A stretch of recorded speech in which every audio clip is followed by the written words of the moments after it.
All right, I'm going to start this next section of the demo with talking about fonts, specifically web fonts and the relationship to your design work. The next elements that I need to lay out in my web page are the navigation and also some of the text boxes. In consideration to my navigation, I want to download or have a font if I need to have a font that is ready for my navigation. You can make your text really any style that you can possibly imagine now by using web fonts. Web fonts on the design side are downloaded and used in Illustrator, Photoshop, or whatever application you might be using, Sketch. And they are also called in the CSS. In other words, a link exists in the CSS to point to the font that you would be using. So I am in Google Fonts, and I wanted to show you how to use a font on Mac. So if I take a look here, I'll click on See Specimen, and the name of this font is called Barlow. My CSS designer would use the call that they can pick up in another page on this site, and I can download this font to use it straight away in my design work. You can read about the font. You can select this font. Now, I selected the font. You can compare and contrast fonts, and there are a sundry of other tools on Google Fonts to use, but where I am now is inside of the selected font dialog box that was generated when I selected this font. And right in here are the calls to the font itself on the web, and also is this little button for download. So I can download the font. So there I am now clicking on the download button, and yeehaw, Barlow Zip has now been downloaded. I do not think I've downloaded that font before, and I could check by going in Illustrator to my text panel. Under type, I'll go to the panel called character. And I do not think I have Barlow, so let's see. If I click and type B, I do not see Barlow. All right, so I will now install Barlow because that's the thing to do. Cut that little bit, and bless you. Good time for sneezing. And here I'll click from Chrome and show in Finder. There's my font. I have a folder for fonts that I drag everything into. And still, more organization is always needed. Unzipping Barlow. And there's a lot of family members to this font family. Font means fountain. These are different families, family members. So I'm going to pick just Barlow Bold. When I double click it, font book opens and shows me Barlow. And it looks like it's seeing all of these, and I'm now very happy because Barlow is installed, and that's it. We'll go back to Illustrator and see if I see Barlow. Now, in the old days, you would not see the font in here. You would have to restart, but now you can see it. There it is, Barlow. So now I can use the font. In creating the navigation, which is what I'm going to do next, I've already selected the navigation layer in my layers panel, and I'm going to click my text tool, choose the font Barlow, medium, bless you, and choose the color here. I'll click one time, click. I have this minuscule size, clicking in the size field right here where it says 12. I'm using the up arrow to increase the size of this text, and I will put some different text in this box. Really, I will. All right, I'll type the word about this time, and once again, increase the size.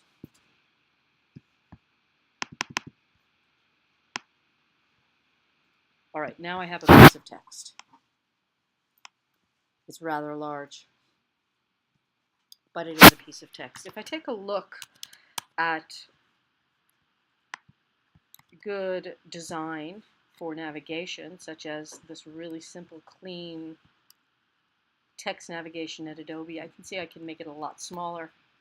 Reference, right? So I'll do that. Select my text, decrease the size of my text, perhaps look at it in upper and lowercase and not just in uppercase.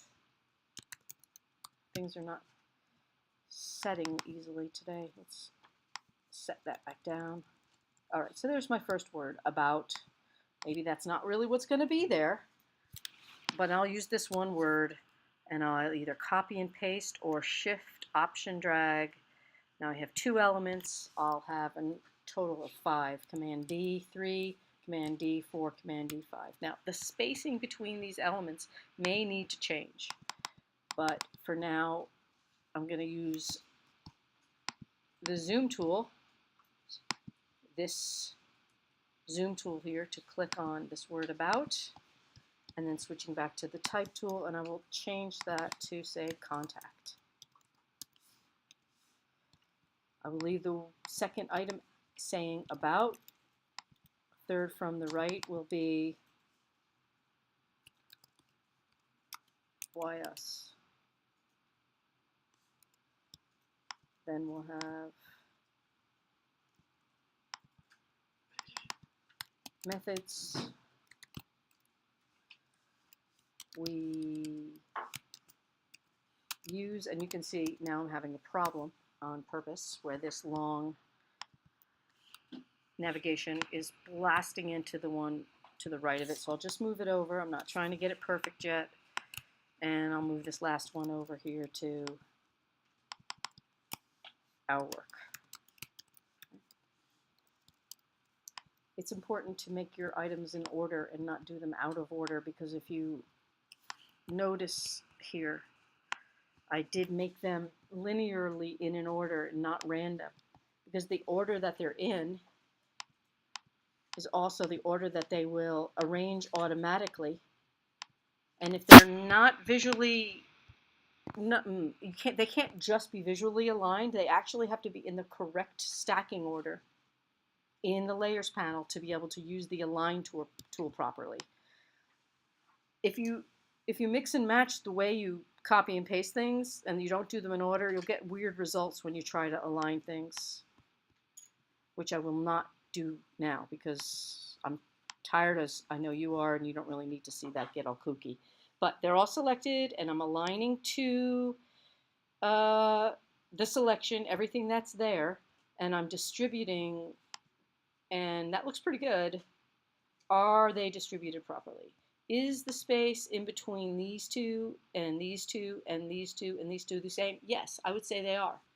That looks pretty good. The spacing is okay.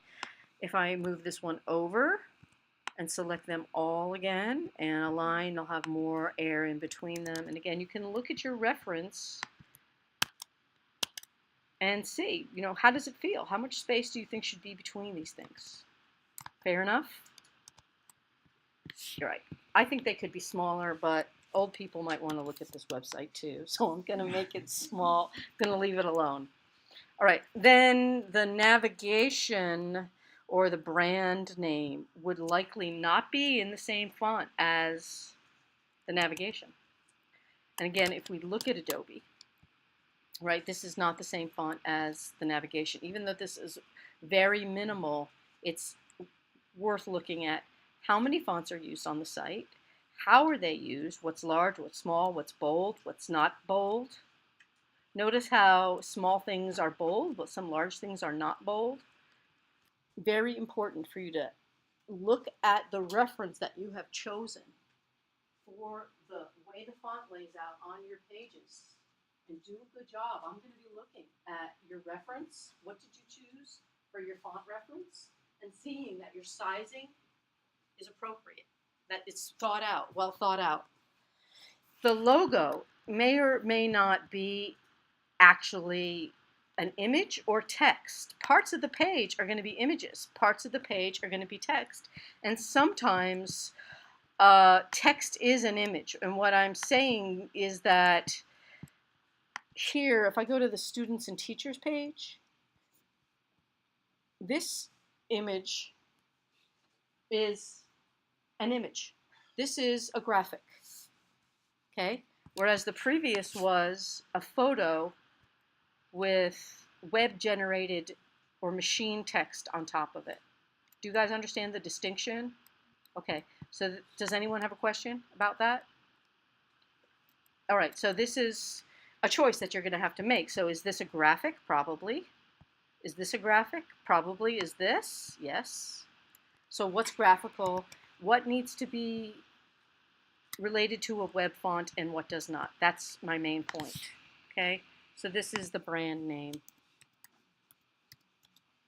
It's likely not going to be a font that is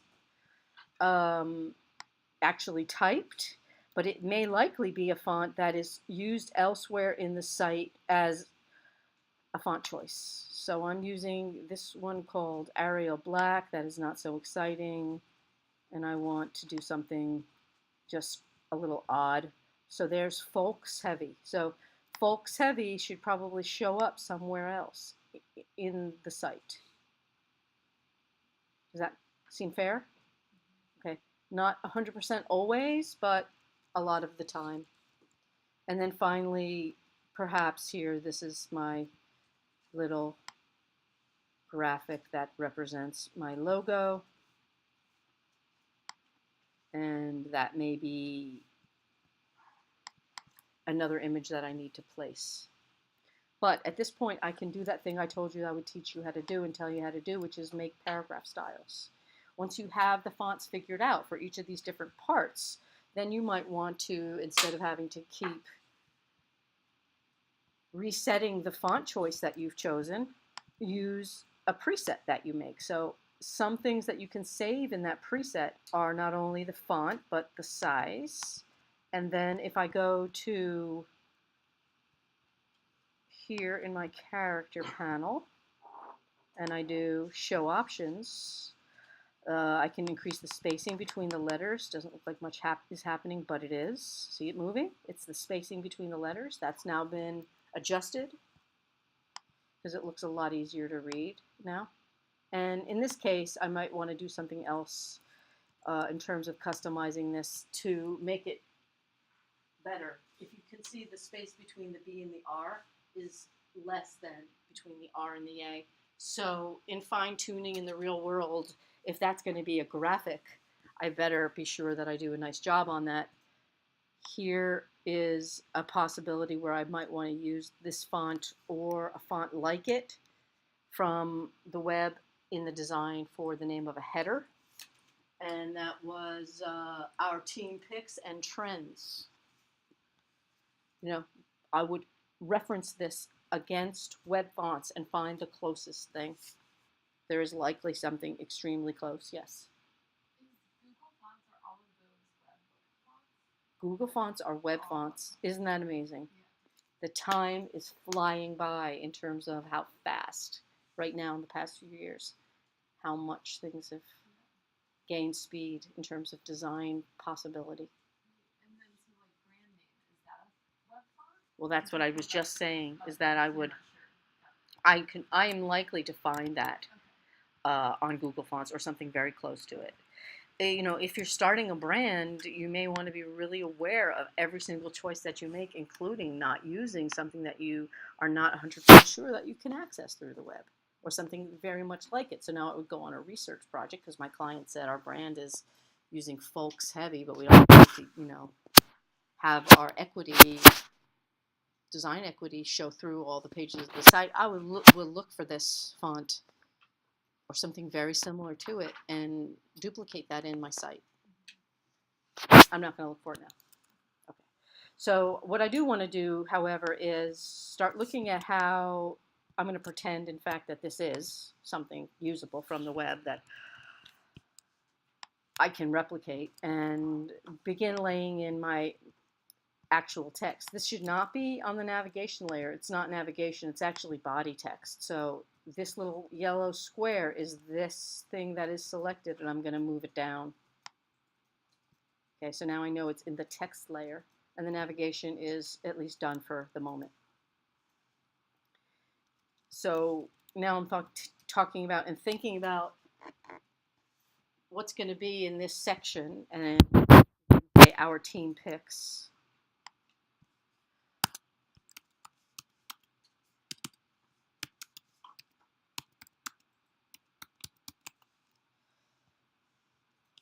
Doesn't take up very much room.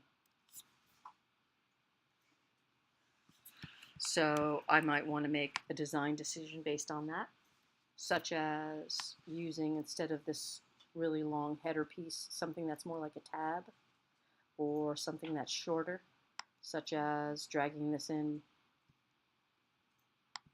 And again, here's what it looks like with the guides hiding. Not bad. Okay. I could lower this height of this box, bless you, or place it lower.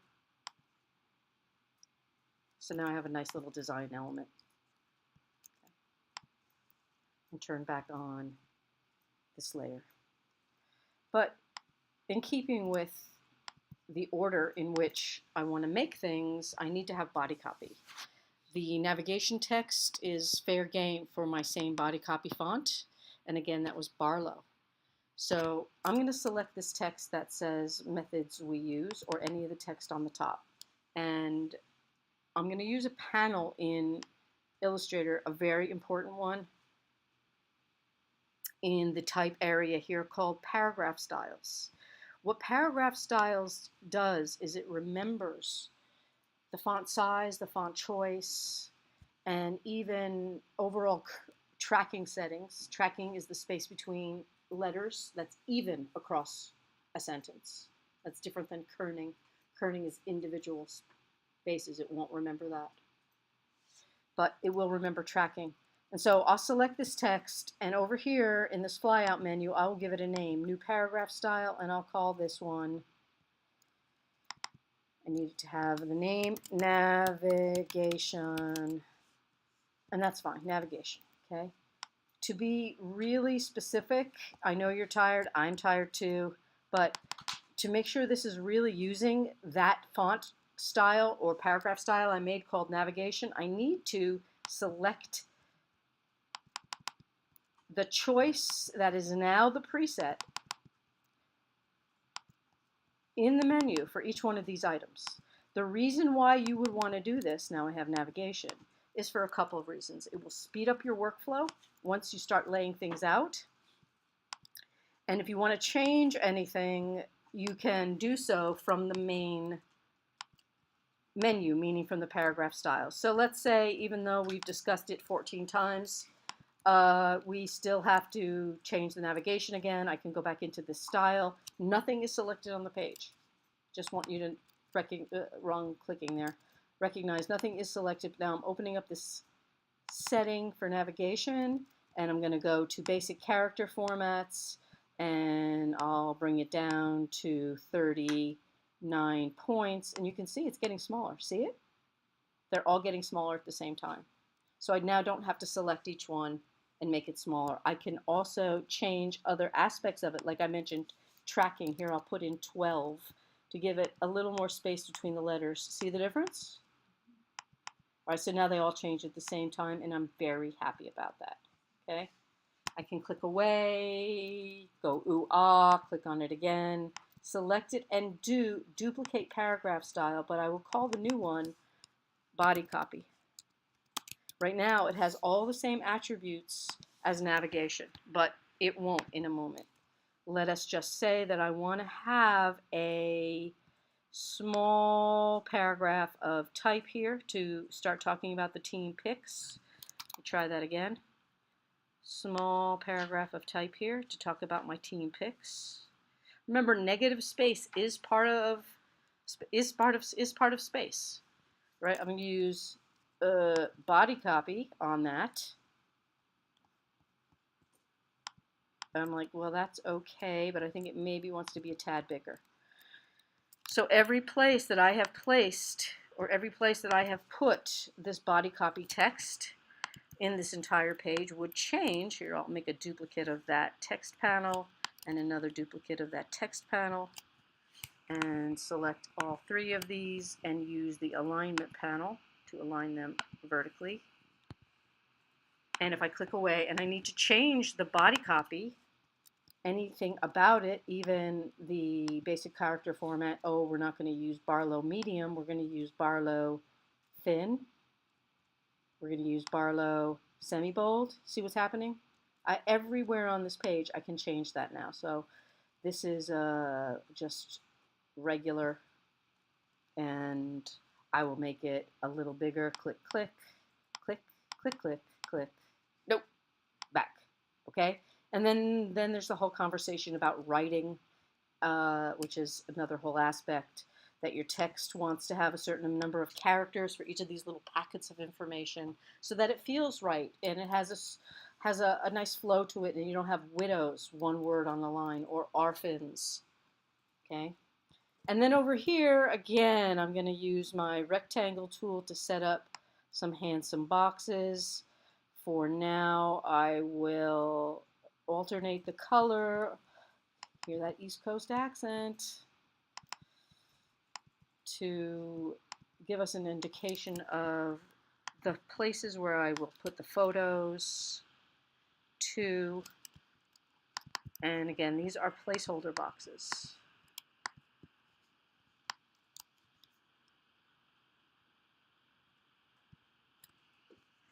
All right, I want all of them to be taller. Click, click, click. Selected all three and drag them, very similar to what we did when we made columns. So now I have rows. Rows go across, columns go up and down. So now I have the perfect rows for the content that I'll need to put in there. So I said I would show you more than one way to put the visual, the image content into the page, and I'll show you how to use the clipping mask in the next movie. I'll show you how to use the clipping mask. I'll show you how to use the clipping mask in the next movie. All right, stop.